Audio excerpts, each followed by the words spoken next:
사도행전 20장 22절부터 24절 우리 다 같이 한 목소리로 합독하도록 하겠습니다. 시작. 보라, 이제 나는 성령에 매여 예루살렘으로 가는데 거기서 무슨 일을 당할는지 알지 못하노라. 오직 성령이 각성에서 내게 증언하여 결박과 환난이 나를 기다린다 하시나 내가 달려갈 길과 주 예수께 받은 사명 곧 하나님의 은혜의 복음을 증거하는 일을 마치려 하면은 나의 생명도 조금 더 귀한 것으로 여기지 아니하노라. 아멘. 이제 자기 자신을 축복할 때 이렇게 축복하십시오. 나는 예수님 때문에 가장 행복한 사람입니다. 고백하시길 바랍니다. 나는 예수님 때문에 가장 행복한 사람입니다. 아멘. 자, 여러분, 우리가 이 세상을 살아가면서 여러분들이 가장 가치 있게 여기는 것이 뭐예요?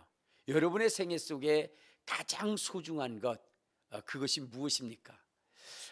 우리는 이 세상을 살아가면서 우리의 생애 속에 가장 소중한 것이 물질, 명예, 그 다음에 권력, 이런 것이라고 우리가 생각을 합니다.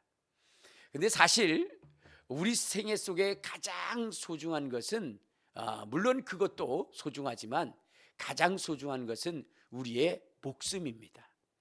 우리의 목숨보다 더 소중한 것은 이 세상에 없습니다.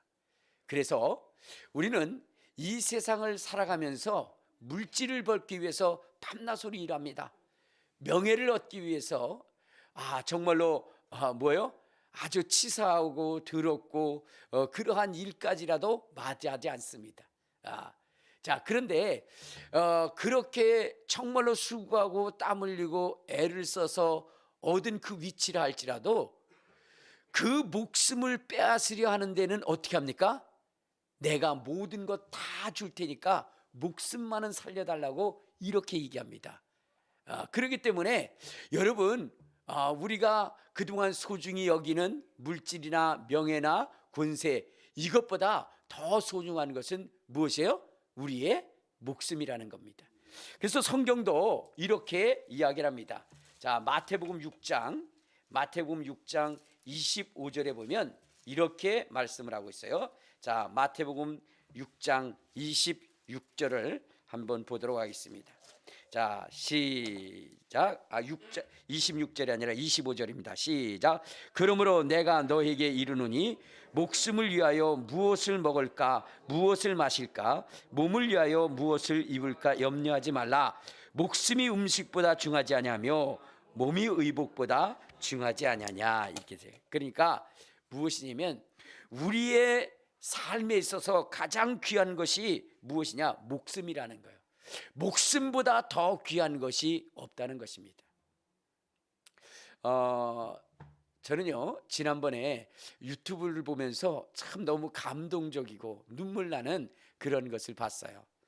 그것은 무엇이냐면 도살장으로 끌려가는 소에 대한 모습이었는데요.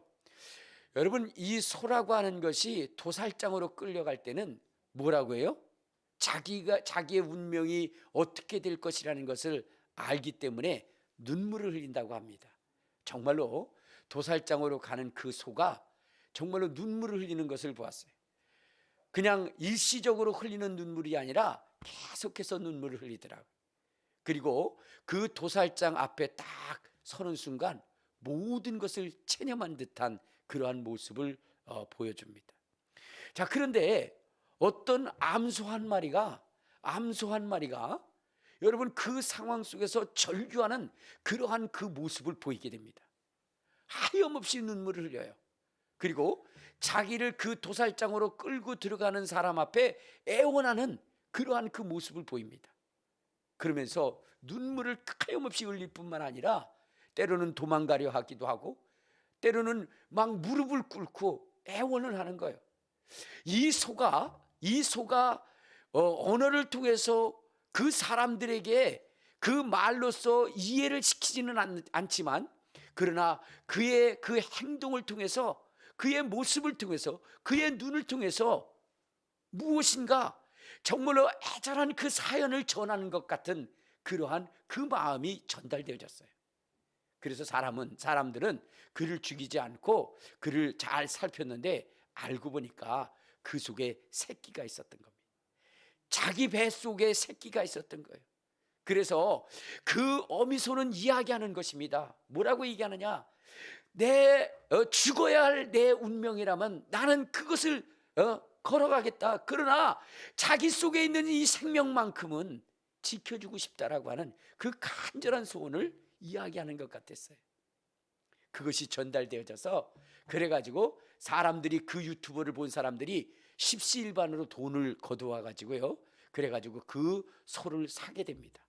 그리고 그 소를 절에 보내요. 그리고 그 소는 그 절에서 아주 튼튼한 그러한 새끼를 낳고 행복하게 이렇게 보내는 것을 보았습니다. 여러분, 생명을 지키는 것, 생명을 유지하는 것, 그 목숨은 살아있는 자들에게 너무나 가치 있고 소중한 것이라는 거예요. 여러분, 우리의 생명, 우리의 목숨이 정말로 귀중한 것은 바로 뭐냐면 이 세상에 이 생명을 대신할 그 어떤 것도 없기 때문이라는 거예요. 자, 그런데 여러분, 이 세상에서 그렇게 귀한 그 생명까지도 내어버리고 더 가치 있는 것을 위하여 살아간 인생이 있는데, 그것이 바로 누구냐면 바울이라고 하는 사람이에요. 바울.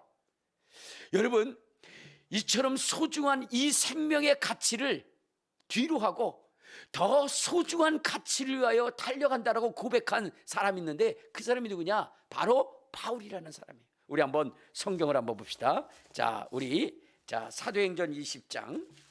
자, 사도행전 20장 우리 23절부터 보면, 자, 시작.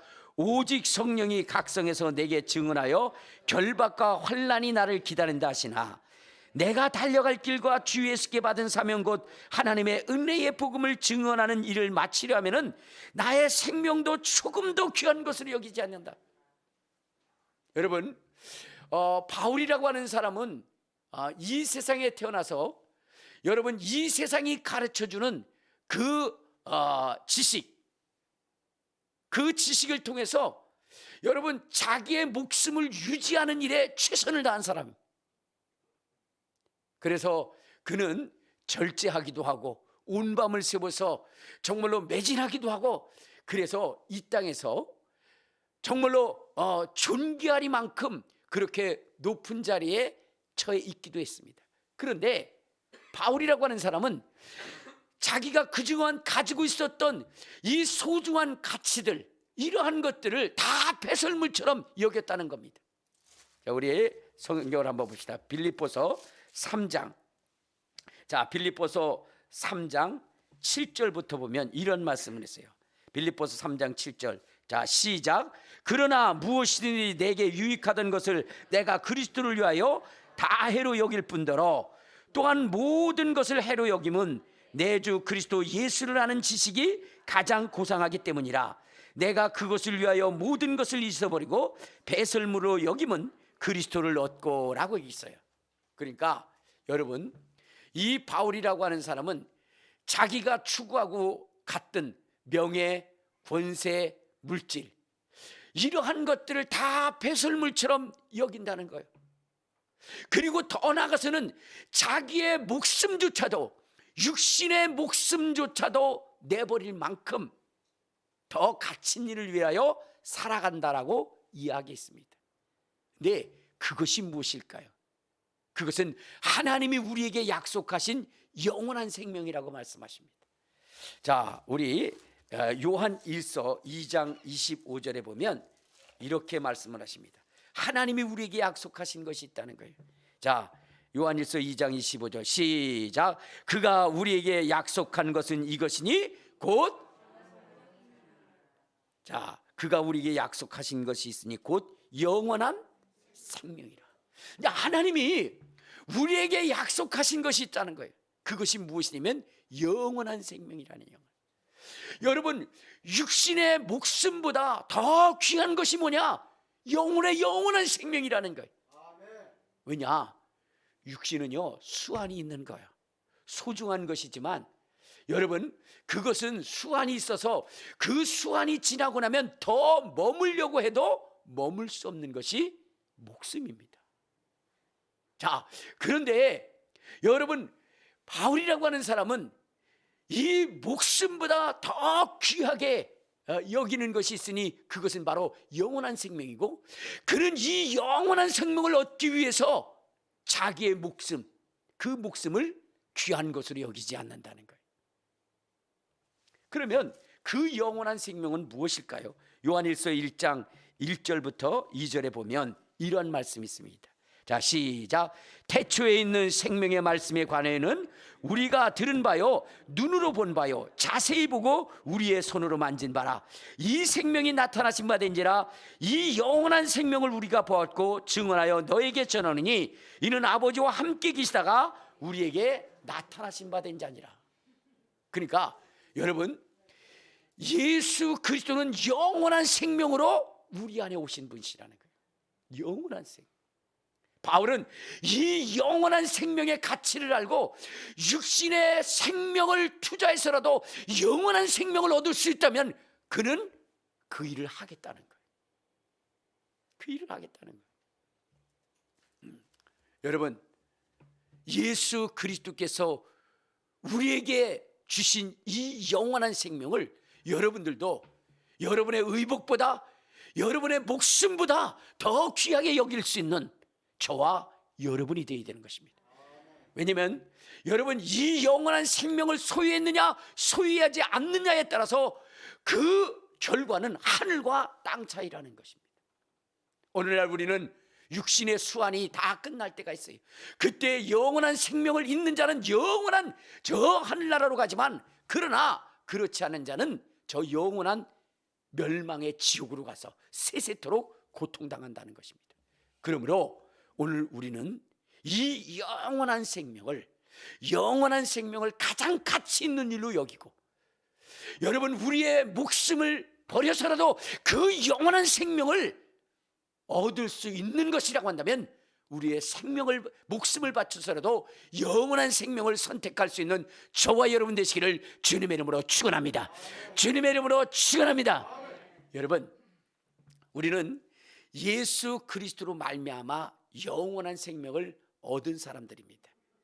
그렇다고 한다면 우리는 이 세상을 살아갈 때에 어떠한 가치를 두고 살아가야 될까요? 어떠한 삶을 우리가 염두에 두고 살아가야 될까요? 그것은 여러분, 우리에게 영원한 생명을 주신 우리 주님이 가장 가치 있게 여기는 것을 위해서 살아가는 인생이 되어야 돼요. 우리 주님이 걸어간 그 삶의 발자취를 따라 살아가는 인생이 되어야 되는 거예요. 그러면 우리 주님이 어떠한 인생을 살아갔을까요? 그것은 다른 것이 아니라 우리 주님은 이 세상에 오셔서 가장 가치 없는 것, 무가치할 뿐만 아니라 정말로 저주받는 그러한 것들을 가장 가치 있는 인생으로 바꾸신 분이십니다. 그러니까 세상으로부터 가장 저주받은 것이라고 여겨졌고, 정말로 그쪽으로 향하여 얼굴을 둘 수 없을 만큼 그렇게 혐오스럽게 여기는 그것을 가장 가치 있고 가장 소중한 것으로 바꾸신 분이 누구냐? 그분이 바로 우리 주님이시라는 겁니다. 여러분, 예수님께서는 십자가에 못 박혀 돌아가셨습니다. 십자가에 못 박혀 돌아가셨어요. 자, 그런데 여러분들, 예수님이 십자가에 못 박혀 돌아가셨는데, 여러분, 이 십자가라고 하는 것은 어떠한 것이었느냐? 저주스러운 것이에요. 십자가는 저주의 상징이었어요. 그래서 여러분, 그 십자가에 못 박혀 죽은 그러한 자가 있다면 그는 어떻게 돼요? 가장 저주받은 자고, 또한 십자가에 못 박혀 죽은 그 가족이 있는 그 가족도 어떻게 돼요? 저주의 상징이 되는 그런 것이 바로 십자가의 죽음이라는 것입니다.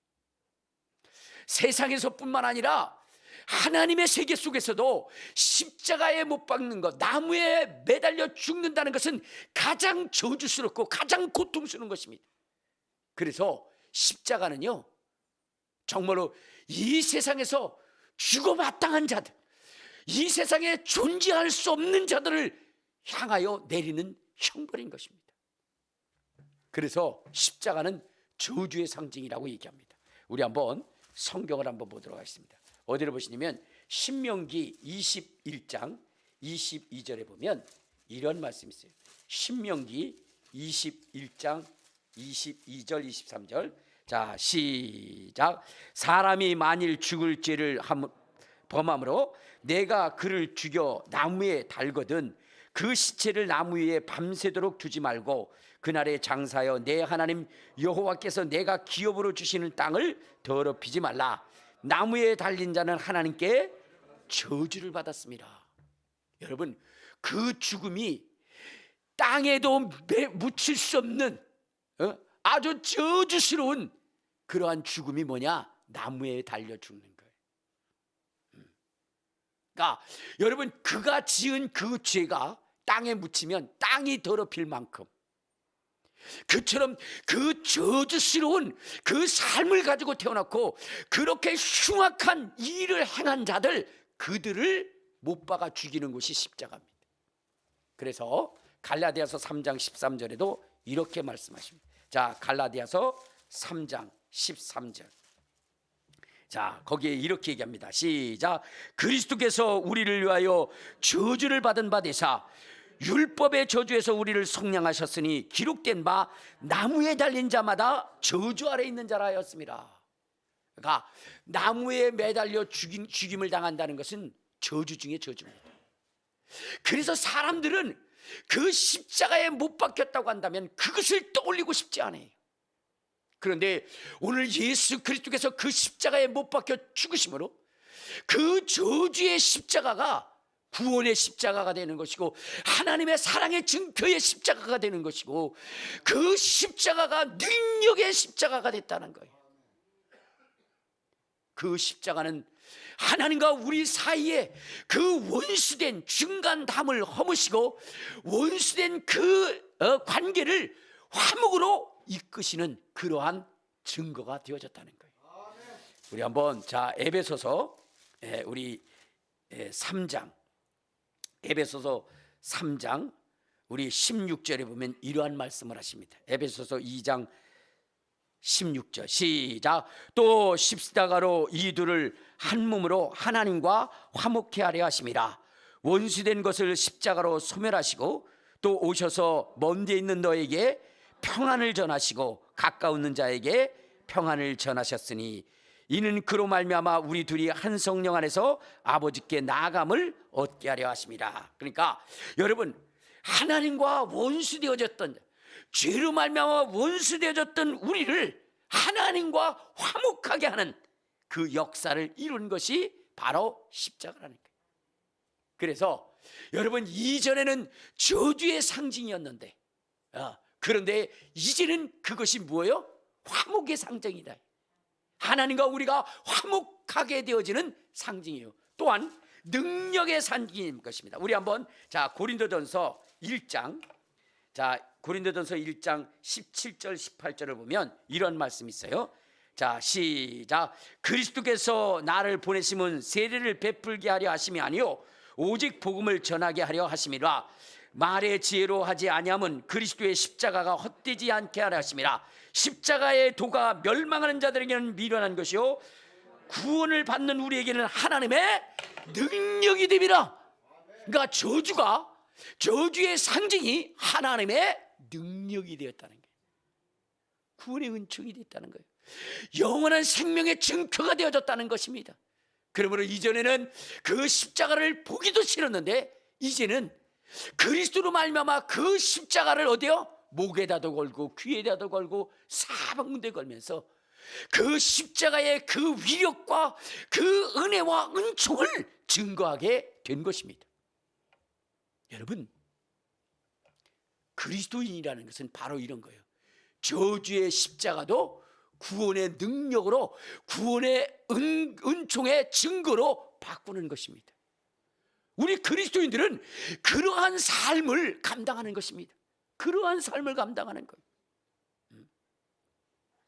여러분, 우리의 삶이라는 것은 이제 자기 자신을 위하여 살아가는 것이 아니라 세상에 이렇게 무가치하고 정말로 저주라고 생각했던 그런 것들을 보석처럼 만드는, 그래서 자기 자신을 한없이 버림받은 인생이라고, 정말로 저주받은 인생이라고 여겨졌던 그들을 가장 가치 있는 존재로 바꾸는 거예요. 제도도 그렇고 사람도 그렇고. 그것이 우리 그리스도인의 사명인 것입니다. 이것은 하나님이 우리에게 요구하시는 것이고 예수님이 우리에게 요구하시는 것입니다. 여러분, 우리의 사명은 다른 것 아닙니다. 예수 그리스도가 우리 안에 계셔서, 그래서 사람들이 우리를 볼 때에 참 저 속에 그리스도가 있고 하나님이 계시다라고 이렇게 증거할 수 있는 그러한 명칭, 칭함을 받는 거예요. 그것이 우리의 사명입니다. 여러분, 이 세상에서 하나님을 본 사람은 없습니다. 그렇죠? 하나님 본 사람 없다고 얘기하고 있어요. 자, 우리 한번 어디를 보시냐면요, 요한복음 6장 46절에 보면 이런 말씀이 있습니다. 자, 요한복음 6장 46절 찾으셨어요? 자, 시작. 이는 아버지를 본 자가 있다는 것이 아니라 오직 하나님에게서 온 자만 아버지를 보았느니라. 그러니까 이 세상의 그 누구도 하나님 아버지를 본 자가 없다는 거예요. 자, 그런데 여러분, 우리의 사명은 무엇일까요? 이 아버지를 이 세상에 드러내는 거예요. 나타내는 거예요. 그러면 여러분, 이 아무도 볼 수 없는 이 하나님을 이 세상 가운데 나타내는 방법은 무엇일까요? 우리 한번 요한복음 14장에 보면 이런 말씀이 있어요. 요한복음 14장. 자, 여기에 보면 여러분, 예수님이 이런 말씀을 하십니다. 14장 7절을 한번 봐요. 자, 시작. 너희가 나를 알았더라면 내 아버지도 알았으리로다. 이제부터는 너희가 그를 알았고 또 보았느니라. 분명히 예수님이 하시는데 아까는 뭐라 했어요? 하나님을 본 자가 없다는 거예요. 오직 예수님만 하나님을 보았다는 것입니다. 그런데 오늘 이 요한복음 14장 7절에는 예수님이 뭐라 하냐면 너희가 하나님을 보았다, 그리고 알았다, 이렇게 얘기를 합니다. 그때에 하나님을 보지도 못하고 알지도 못한 이 빌립이라고 하는 사람이 뭐라고 얘기했냐? 8절을 한번 봐요. 8절 시작. 빌립이 이르되 주여 아버지를 우리에게 보여주옵소서, 그리하면 족하겠나이다 그랬어요. 빌립이 예수님이 얘기하는 말씀을 잘 모르겠어요. 그래서 그냥 단도직입적으로 얘기합니다. 아버지 우리에게 보여주세요. 그랬더니 예수님이 뭐라고 말씀하시느냐? 자, 9절 시작. 예수께서 이르시되 빌립아, 내가 이렇게 오래 너희와 함께 있을 때 내가 나를 알지 못하느냐? 나를 본 자는 아버지를 보았거늘 어찌하여 아버지를 보이라 하느냐? 내가 아버지 안에 거하고 아버지는 내 안에 계신 것을 내가 믿지 않느냐냐? 내가 너희에게 이르는 말은 스스로 하는 것이 아니라 아버지께서 내 안에 계셔서 그의 일을 하는 것이라 그랬어요. 그러니까 여러분, 하나님은 볼 수 없지만 그러나 예수님이 행하시는 그 모든 삶을 통해서 하나님이 그 안에 계셔서 하신다는 것을 알라는 거예요. 그러니까 예수님을 본 자는 누구를 본 거예요? 하나님을. 왜냐하면 예수님이 행하시는 이 모든 일은 하나님이 행하시는 일이에요. 하나님이 원하시는 일이고 하나님이 행하시는 일이에요. 예수님이 하신 것은 아버지께서 하라고 하신 일, 아버지께서 보여주신 그 일을 행하신 것이거든요. 자, 요한복음 5장 자 19절에 보면 이런 말씀을 하십니다. 5장 19절 시작. 그러므로 예수께서 그들에게 이르시되 내가 진실로 진실로 너에게 이르노니 아들이 아버지께서 하시는 일을 보지 않고는 아무것도 스스로 할 수 없나니 아버지께서 행하시는 그것을 아들도 그와 같이 하느니라. 그러니까 예수님이 하시는 것은 다 뭐요? 하나님이 보여주시고 하나님이 하시고자 하는 일을 하셨다는 거예요. 그래서 예수님 안에 아버지가 계셔서 하는 것이니까 예수를 본 자는 누구를 본 것이에요? 하나님을 본 것이에요. 하나님. 자, 그러면 이제 우리의 사명은 무엇인가요? 우리의 사명, 그것은 아까 얘기했죠. 아버지와 함께 계시다가 이 세상에 오신 예수, 그 예수를 이 세상에 알리는 것, 그것이 우리의 사명인 겁니다. 알겠습니까? 예수님이 이 땅에 오셔서 보이지 아니하는 하나님을 알리는 것이 그분의 사명인 것처럼, 여러분, 우리의 사명, 그리스도인의 사명은 무엇이냐면 이 세상에 오셨다가 아버지에게 가시고 또한 다시 오실 뿐만 아니라 지금 현재 성령으로 우리 안에 계시는 그 예수를 세상 가운데 드러내 보이는 거예요. 이것이 우리의 사명입니다. 알겠습니까? 그러니까 여러분을 통해서 무엇을 해야 되느냐? 예수 그리스도를 드러내야 되는 거예요. 예수 그리스도를 나타내야 되는 거예요. 여러분을 보면서 세상의 사람들이 저는 예수의 참 제자다, 그것을 고백할 수 있도록 만드는 거예요. 바울도 이렇게 이야기를 합니다. 자, 우리 갈라디아서 2장 20절에 보면, 자, 갈라디아서 2장 20절 거기에 보면 이렇게 이야기를 합니다. 자, 시작. 내가 그리스도와 함께 십자가에 못 박혔나니 그런즉 이제는 내가 사는 것이 아니요 오직 내 안에 그리스도께서 사신 것이라. 이제 내가 육체 가운데 사는 것은 나를 사랑하사 나를 위하여 자기 자신을 버리신 하나님의 아들을 믿는 믿음 안에서 사는 것이라. 그러니까 여러분, 우리의 삶은 나의 삶, 나를 위한 삶이 되어서는 안 되는 거예요. 누구를 위한 삶? 그리스도를 위한 삶, 예수를 위한 삶. 우리는 예수께서 걸어가신 그 삶을 우리가 살아서 우리를 볼 때에 저는 예수의 사람이다, 예수의 제자다, 이렇게 세상이 느낄 수 있도록 해야 된다는 거예요. 예수님이 이 땅에 살아가셨을 때에 사람들은 예수님을 보면서 뭐라 했어요? 저는 하나님의 아들이다, 하나님의 아들이다 라고 이렇게 외쳤던 것처럼 우리의 삶을 통해서 사람들이 저는 그리스도의 사람이야 라고 고백할 수 있도록 만들어야 된다는 거예요. 그것이 아니면 여러분은 그리스도의 사람이 아니에요. 자, 그러면 그리스도인은 어떻게 해서 그렇게 만약 희생이 필요한 겁니다. 희생이 필요한 거예요. 주님이 십자가를, 저주의 십자가를 구원의 십자가로 바꾸신 것은 주님이 거기서 희생하신 겁니다. 오늘 여러분, 우리가 살아가는 날 동안에 세상이 자기들과 똑같게만 여겨졌던 우리가 정말로 그리스도 하나님께서 보내신 하나님의 아들을 드러내는 그 삶이 되기 위해서는 우리가 철저히 희생해야 된다는 거예요. 예수께서 자기 자신을 위하여 산 것이 아니라 이웃을 위한 생명의 길을 걸은 것들, 우리도 그렇게 살아가야 된다는 거예요. 우리 한번 로마서 15장 1절을 한번 봅시다. 로마서 15장 1절 2절 우리 보도록 하겠습니다. 3절까지 읽게요. 시작. 믿음이 강한 우리는 마땅히 믿음이 약한 자의 약점을 담당하고 자기를 기쁘게 하지 아니할 것이라. 우리 각 사람이 이웃을 기쁘게 하되 선을 이루고 덕을 세우도록 할지니라. 그리스도께서 자기를 기쁘게 하지 아니하셨나니 기록된 바 주를 비방하는 자들의 비방이 내게 미쳤나이다 함과 같으니라. 여러분, 저주의 십자가를 사랑의 십자가, 은혜의 십자가, 구원의 십자가로 바꾸는 것은 자기 자신을 위한 삶이 아니라 정말로 자기를 희생해서 이웃의 생명을 구원한 그러한 자의 삶을 살 때에 여러분 어떻게 돼요? 모든 것이 바뀌어지는 것입니다. 저는 지난번에 유튜브를 보면서 너무 감동적인 것을 봤어요. 시네라 집사님, 여러분들 잘 아시죠? 차인표 부부 시네라 집사님.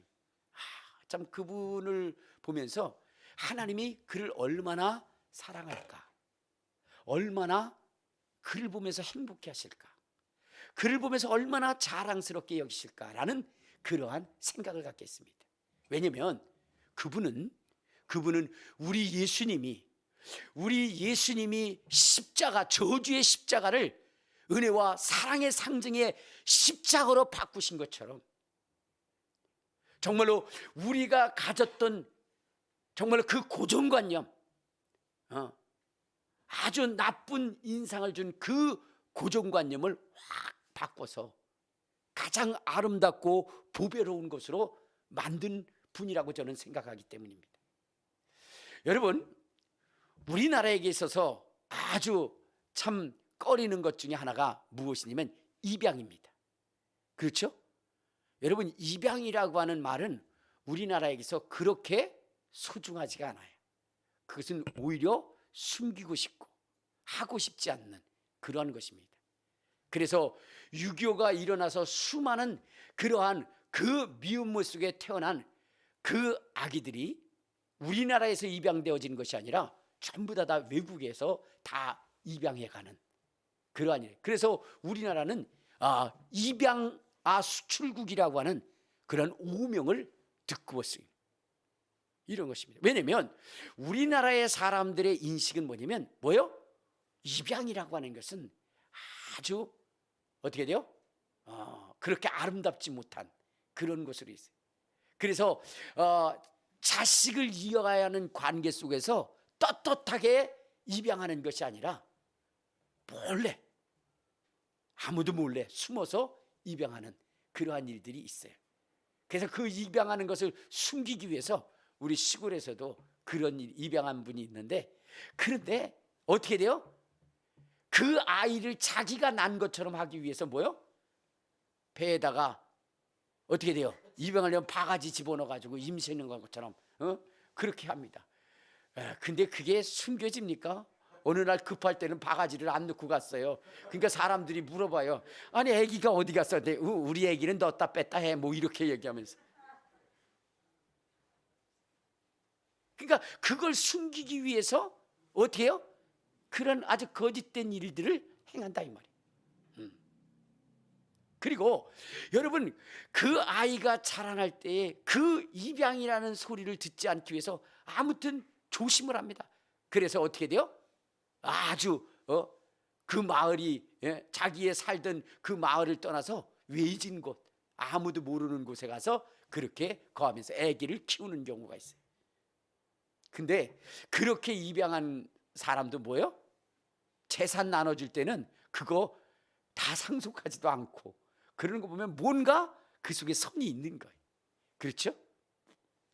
우리나라는 그처럼 입양이라는 것을 부끄러운 것으로 여기고 숨기고 싶은 것으로 여깁니다. 그런데요, 여러분, 이 시네라 집사님은 두 딸을 입양을 했어요. 두 딸을. 그리고 그를 데려와서 두 달인가 세 달 된, 2달짜리 된 하고 3달짜리 된가 이 둘을 입양을 했는데, 그는 어렸을 때부터 입양이라고 하는 것을 가르쳐 줬어요. 그래서 그 아이를 놓고 기도를 합니다.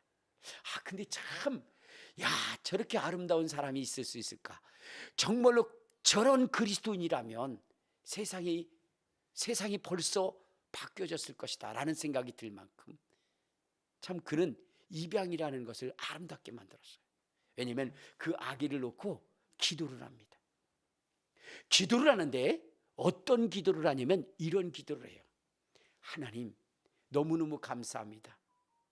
내가 수고하지 않았는데도 이처럼 귀한 생명을 나에게 선물로 보내주심을 감사합니다. 우리 이 아기를, 이 이쁜 아이를 우리 집에 보내주셔서 너무너무 감사합니다. 그렇게 기도를 합니다.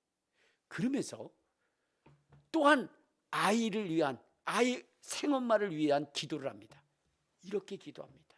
하나님, 우리 아이가 자라면서 그 엄마를 축복할 수 있는 자가 되게 하옵소서. 그러면서 기도를 해주는 거예요. 이 아이의 엄마가 건강하게 행복하게 사실 수 있도록 주님 도와주세요.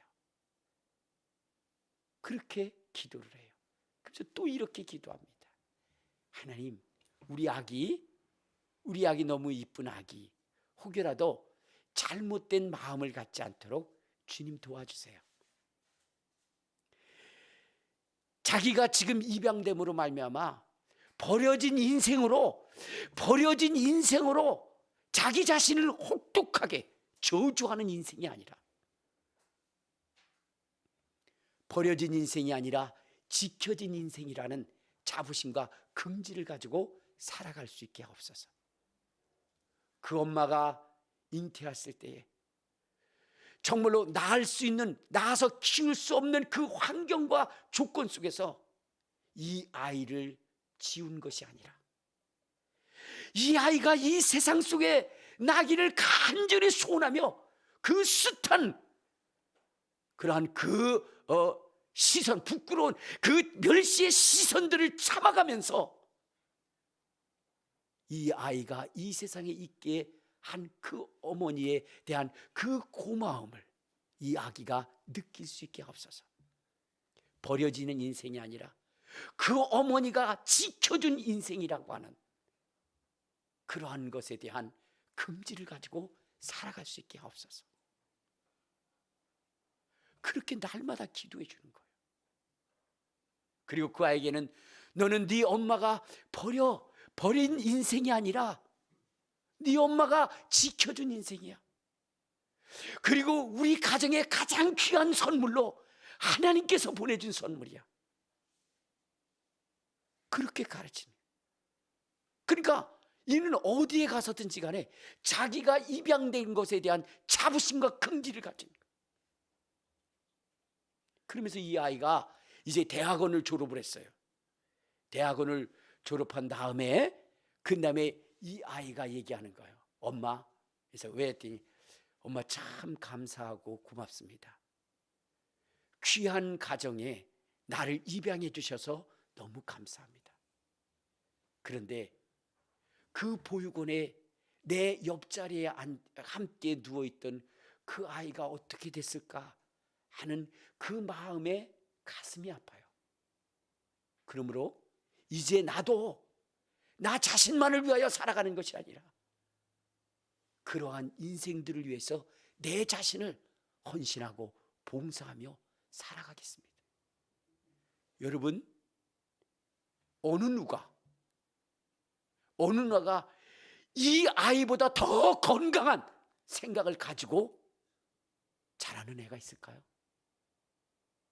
내가 낳아서 키운 내 자식들, 여러분, 그가 이렇게 사회를 변화시키고 여러분 입양이라고 하는 이 부분을 변화시키며 그리고 세상을 아름답게 살아갈 수 있도록 그렇게 만든 자식 있습니까? 내가 낳은 자식. 오히려 자식이 뭐라고 얘기해요?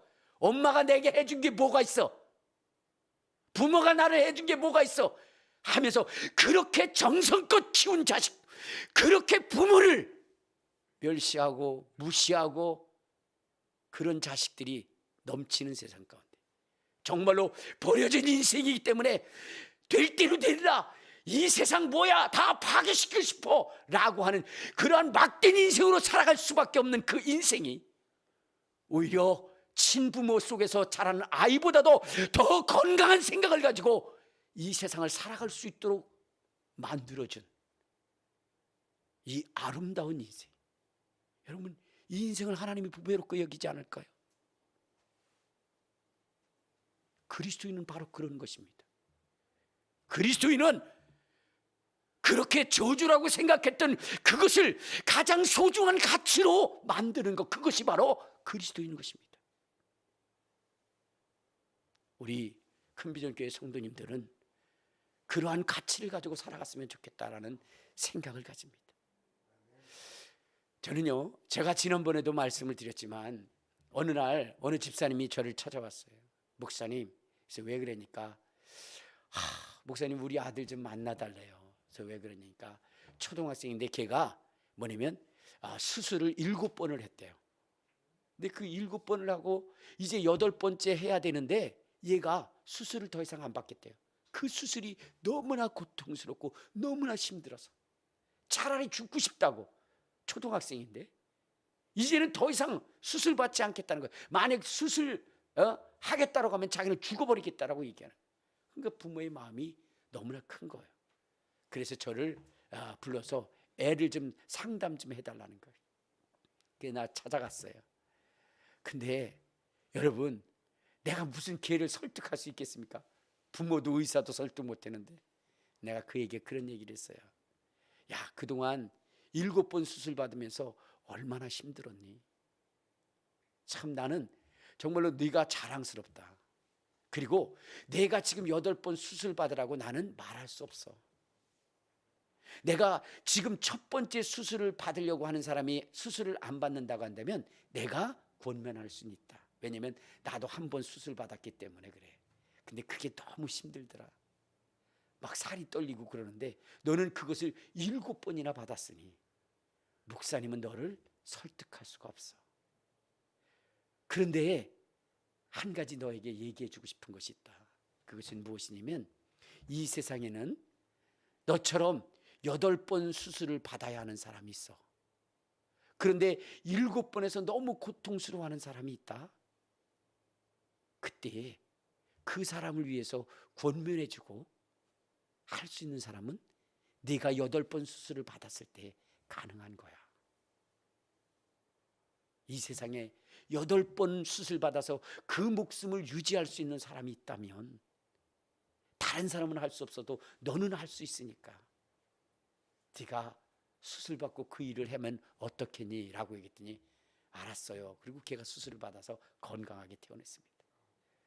여러분, 그리스도인은요, 남들이 정말로 포기하고 싶고 자기 자신을 가장 저주스럽게 여길 때 그것을 가장 가치 있는 존재로 바꾸는 것이 바로 그리스도인입니다.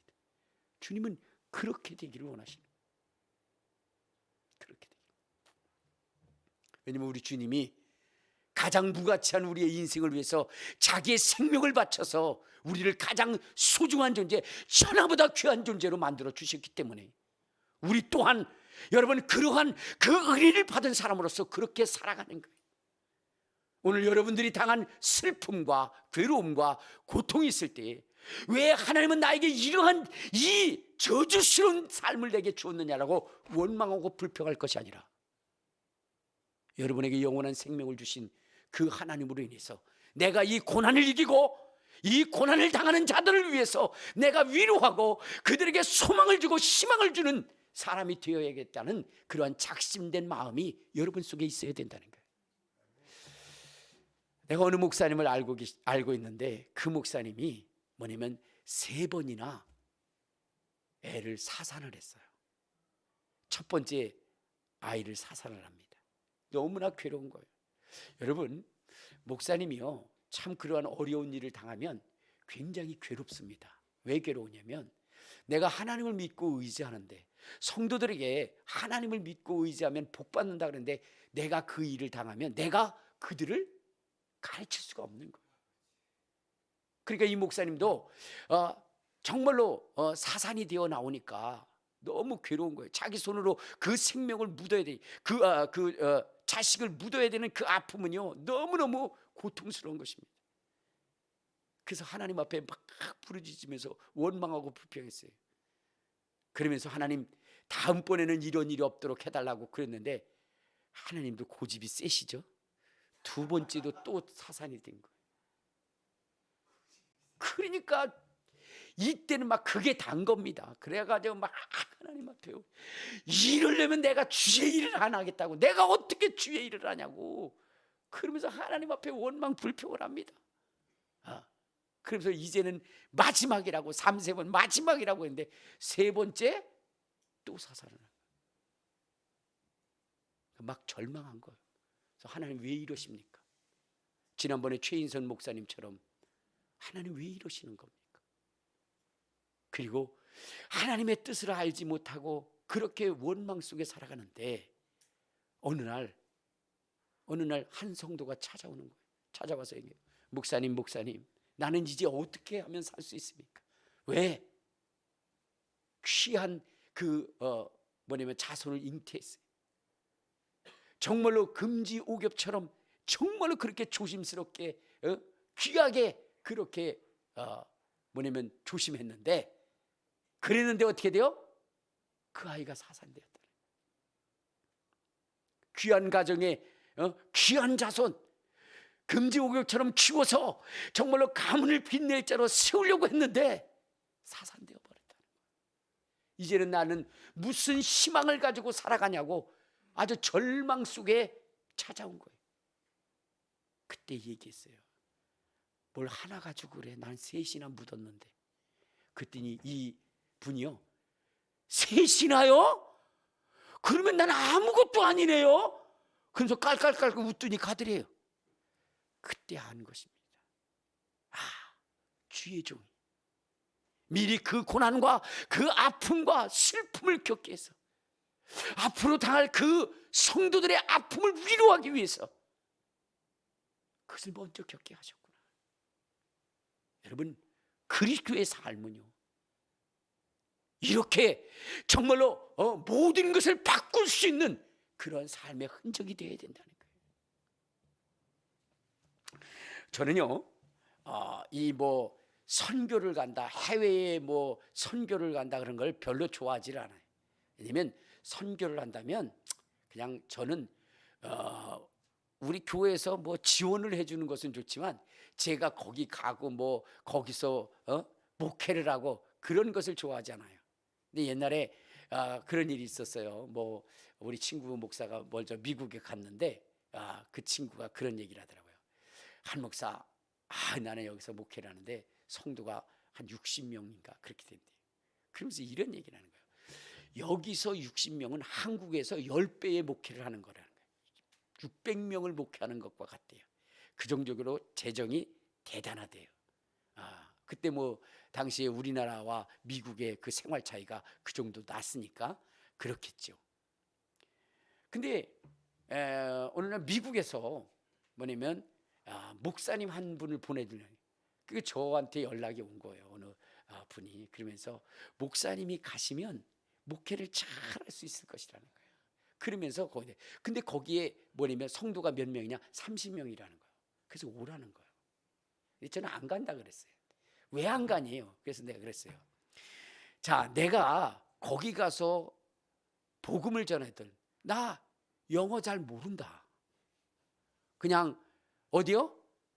그냥 매점에 가서 물건 사는 것은 할 수 있지만 이 하나님의 참사랑을 심오하게 그들에게 전할 수는 없다. 왜? 영어를 못하니까. 그러니까 거기는 한국 사람이래요. 내가 그랬어요. 아니 거기 미국에 가서 한국 목회를 할 것 같으면 뭔 선교를 가냐. 여기는 깔려있는 게 한국 사람인데. 그래서 안 갔습니다.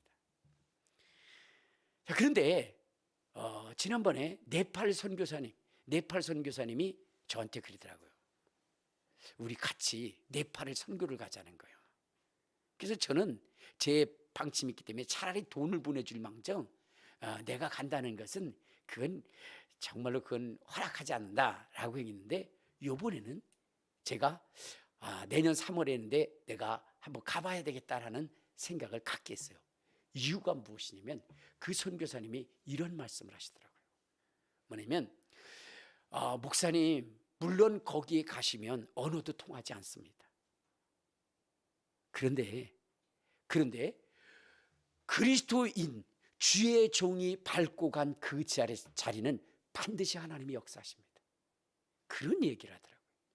언어가 아니라 그의 그 발자국이 그 사람들을 변화시킨다는 거예요. 그러면서 이런 말씀을 하십니다. 자기가 이제 네팔 선교소로 가서 거기서 선교를 하는 거예요. 열심히 선교를 했습니다. 근데 코로나 때문에 그가 돌아오게 된 거예요. 3년 동안 가지 못했습니다. 3년 동안. 그때 그는 너무나 마음이 안타까웠어요. 그리고 이제 문이 열려서 갔는데 놀라운 것은 자기가 있었을 때보다 몇 배가 부흥이 된 거예요. 몇 배가 부흥이 된 거예요. 그러면서 이런 말씀을 하십니다.